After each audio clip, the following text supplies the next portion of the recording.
Ahoy hoy, my friends! I wish I would have known some basic things when I first started playing ESO back in 2014. My journey would have been a bit easier. But oh well, live and learn. But that's why I want to share some frequently asked questions that in my opinion are things that every beginner should know to improve their gaming experience. These tips are not in any particular order, but every one of them is something that I hear asked a lot. All of these tips can be adapted to your everyday gaming from the start. There's literally hundreds of things that developers or in-game guides won't tell you, and you kind of have to learn them by yourself. To avoid the frustration, check this video, and if you like what you saw, I wouldn't mind if you'd hit a like and that sweet subscription button. Do what you want, but I hope you enjoy.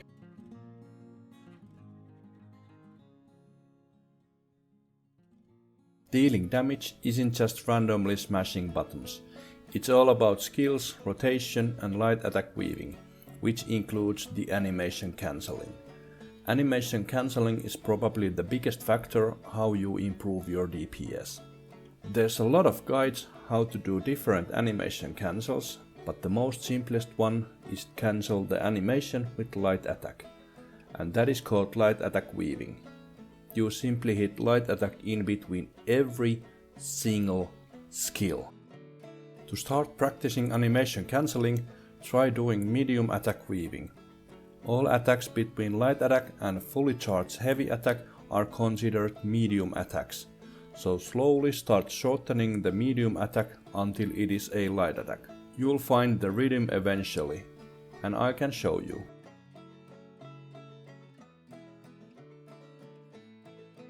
There's also a lot of build guides available, but I'll give you the basic idea of slotting skills to improve DPS. Front bar is usually the one that has the damaging setup, and back bar is for buffing yourself and debuffing enemies. Front bar should have one main spammable that is cheap but deals good load of damage. One execute that you switch into when target is at the skill's execute range. One AoE for group fights, and one damage over time skill, and one is a flexible spot. That could be for a toggle skill that grants you permanent buff, like the fighter skill's expert hunter and its morphs. As the rotation goes, you'll first buff yourself and debuff the enemy. Then you'll apply the damage over time skill and you start spamming the main DPS skill until you're on the execute range. You also recast the damage over time skills once they wear off. Keep repeating and buff yourself and debuff the target once those wear off to maintain your highest possible DPS.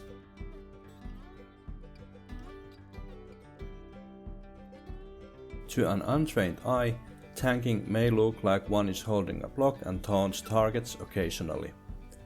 Well, if you find yourself even in normal DLC dungeon without a tank, you'll end up lying dead if you don't know what to do. Tanking is crucial in veteran content as bosses one-shots everyone else. Tank also helps groups to clear dungeons faster, as they can incapacitate trash mobs and pull them all together. Check the description below if you want closer look of my Nightblade tank build. But in general, as a tank, you should have taunt skill and enough protection on your own. That means shields and that means heals.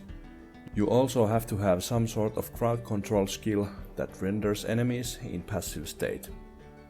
Also, some sort of pull mechanism or skill is needed to pull ranged enemies into your crowd control. In boss fight, tank is supposed to turn bosses back against other group, so they can hit boss behind and avoid frontal AoE mechanics. Also, tank has to be aware when to taunt and pull other targets that the boss may call upon.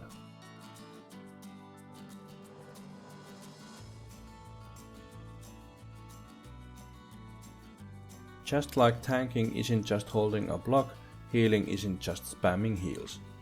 As a healer, your main focus of course is to keep everyone alive, but you also have to trust in others that they know the mechanics. You can't out-heal a one-shot. Healers also provide buffs and resources to the group with synergies, gear sets, or with skills. I won't be going too much into the details of healer builds, but in general, healers should provide at least one shield, one effective heal over time, and some synergies. Synergies passively restores resources with undaunted passive skills. Also, a supporting monster set sometimes saves the day. Easily obtainable healer monster sets are Choketorn or the name monster Sentinel of Rekugamts.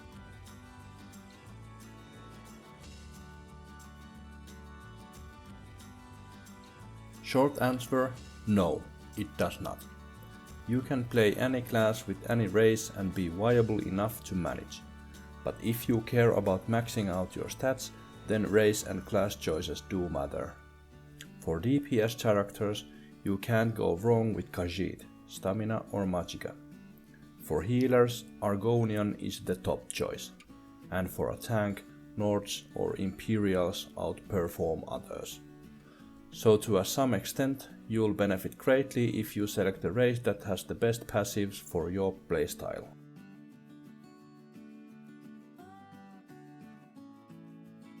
There's a lot of ways to make money. I've made a separate guide how to make money easily and you'll find it on description below. But in a nutshell, there's a couple ways you can make money. Steal stuff and sell them to fences in outlaw refugees. You might find some rarer stuff that can be sold in guild stores for big money. Gather alchemy materials and raw materials. They sell like crazy and Tamriel is full of them. Unrefined materials are more expensive because they have a chance to drop gold upgrading materials. And do your dailies. They reward you with motives or master writs that can be sold for a lot of coin.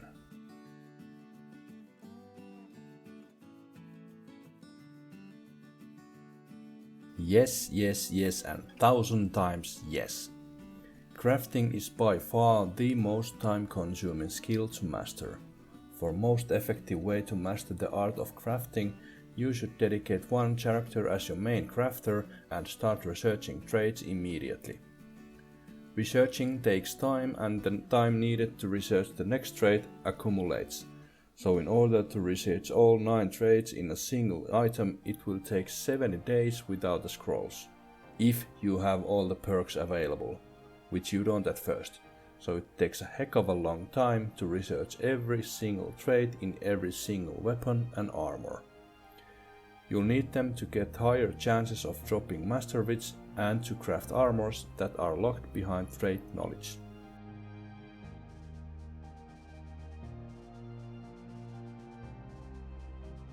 Yes, first thing you should do when starting a new character is to acquire fighters and mages guild skill lines as well as the Undaunted skill line.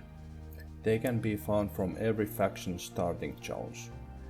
You level Mage's Guild skill line by finding the glowing lore books around Tamriel.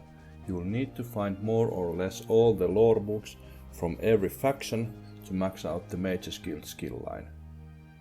You level Fighter's Guild skill line by destroying dolmens and killing undead.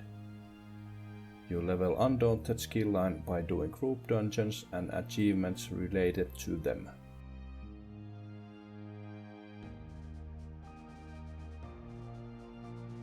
That is totally up to you, but I recommend that you should do the tutorial at least, as you'll get the 2 skill points and open the Assault skill line and get the access to Major Gallop Speed passive.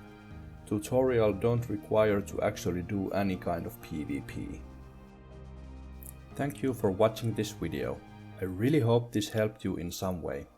Let me know in the comments if you have something on your mind that needs clarification so I can make more helpful videos. Cheers!